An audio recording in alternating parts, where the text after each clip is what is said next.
mungkin minimize coding atau tidak ada coding gitu ya. Itu tools yang low code ya. Nah, ini contoh low code yang dalam bentuk KNIME.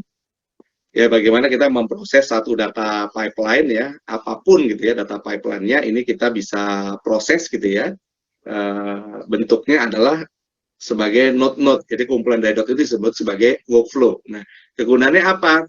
Kita bisa mereplikate ulang atau mempelajari ulang dengan mudah. Kenapa? Karena visual ya, flow-nya kelihatan. Jadi contoh misalnya ini, bagaimana kita login ke Azure misalnya.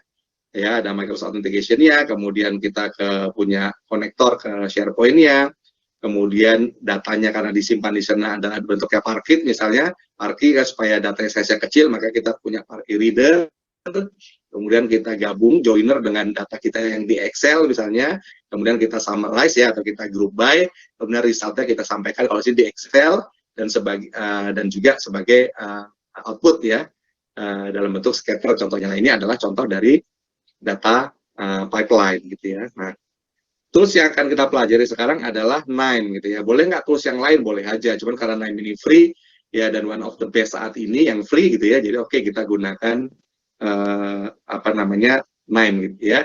Nah, ini yang desktopnya dia free.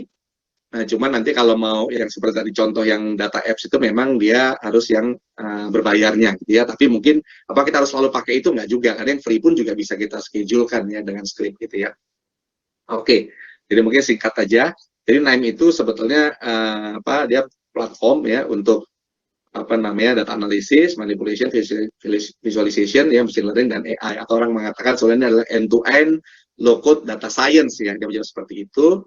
Secara konsep adalah sebenarnya kita membangun workflow secara visual ya, disebut visual workflow untuk berbagai kegunaan. Contohnya misalnya untuk text mining, network mining. Kalau kita mau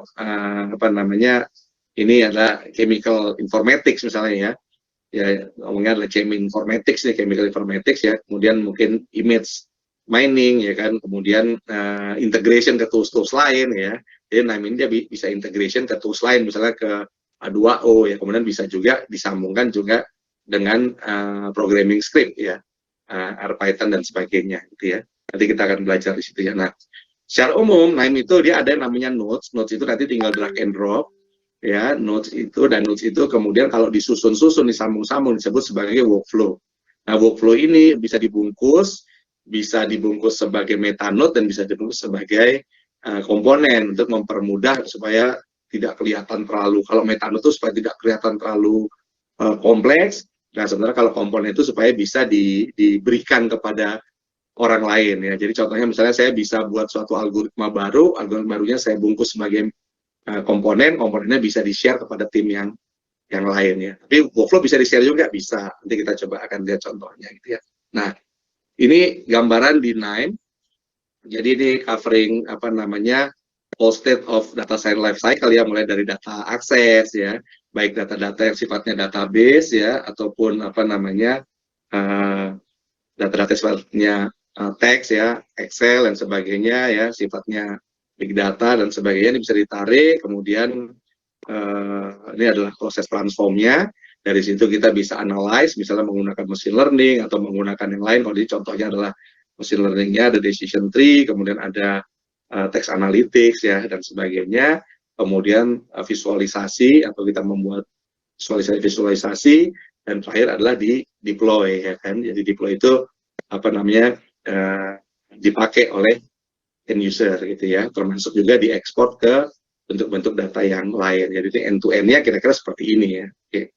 Nah, KNIME itu untuk yang versi yang terbaru yang 5.1 itu ada dua UI, satu ada yang classical, jadi kalau teman-teman udah biasa pakai KNIME, tapi versi yang lama mungkin dikenal sebagai classical GUI gitu ya, dan ada yang baru yang modern GUI.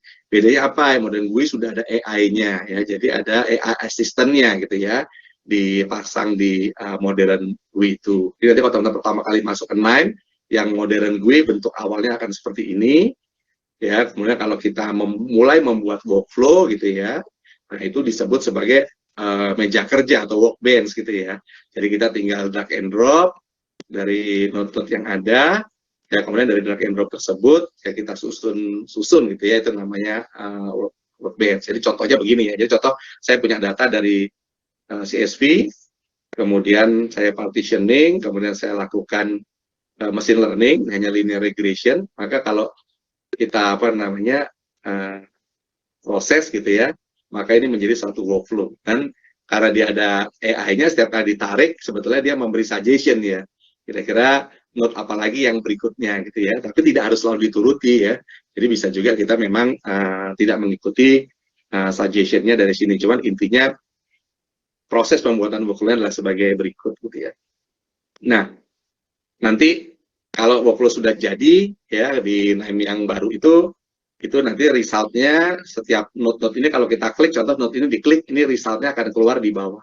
Selama resultnya bentuknya table gitu ya. Jadi table itu gambarnya adalah segitiga hitam itu namanya table. Jadi kalau keluarnya table berarti ada output yang bisa dibaca. Kalau output yang keluarannya dua, misalnya ini ada yang di atas dan di bawah, maka di sini juga ada dua outputnya. Ini ada yang satu dan ada yang dua. Jadi kita bisa klik node-node-nya tersebut gitu ya. Nah, nanti di node-nya itu ada beberapa item. Jadi satu, dia pertama ada indikator warna dari merah, kuning, hijau. Kalau merah artinya settingnya belum betul gitu ya, atau belum masuk ya settingnya gitu ya, sehingga warna merah. Kemudian kalau kuning artinya settingnya sudah betul, cuman belum diproses. Kalau hijau artinya dia sudah diproses gitu ya. Nah, kemudian input outputnya ini juga bisa ditambah. Jadi nanti kalau kita mouse over itu kita bisa keluar ditambah. Jadi inputnya berapapun atau outputnya berapapun ini bisa ditambah. Jadi misalnya ini inputnya nggak ada, kita bisa tambah. Ini outputnya cuma satu, kalau mau jadi dua kita bisa keluarkan dua ya. Mungkin tidak di semua node, tapi di semua node yang mempunyai fungsi itu maka kita bisa tambah dengan mudah. Kemudian di atas ada indikator-indikator nih teman-teman ya. Jadi satu yang paling kanan ini artinya kita mereset balik. Jadi kalau udah hijau kita reset, artinya data sudah diproses, kemudian akan di start lagi dari awal ya, artinya ke state kuning gitu ya di sini gitu ya. Ini kali ini untuk men-stop ya, ini untuk merun, dan ini untuk men-set konfigurasinya. Ya, nanti kita akan lihat langsung di prakteknya. Nah, kemudian kalau teman-teman mau belajar NIME, ini ada learning path-nya, beberapa free dan bisa ngambil certification-nya juga gitu ya. Termasuk sudah ada juga jalurnya ya. Jadi kalau untuk mau jadi trainer NIME, jalurnya apa gitu ya. Mau jadi data analis, jalurnya apa, data engineer, data scientist, ini materi-materinya free. Hanya pada saat ambil sertifikasi ada yang berbayar dan ada yang free gitu ya. Biasanya yang basic-basic dia free gitu ya. Ya,